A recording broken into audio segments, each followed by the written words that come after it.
В официальный сервисный центр Deutsche Mechanica на диагностику на сервисном транспорте мастера привезли стиральную машину Samsung.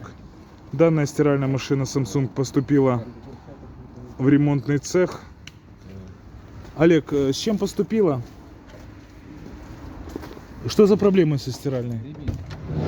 Ремень. Здесь спал ремень.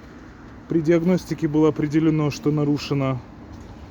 Есть проблемы с подшипниками. Требуется замена подшипников, разборка бака, полное капитальное восстановление стиральной машины Samsung. Сейчас мастера официального сервисного центра Deutsche Mechanica занесут стиральную машину Samsung в официальный сервисный центр Deutsche Mechanica, проведут все необходимые диагностические работы, почистят, отремонтируют, восстановят. На все работы и запчасти предоставится официальная гарантия от сервисного центра Deutsche Mechanica.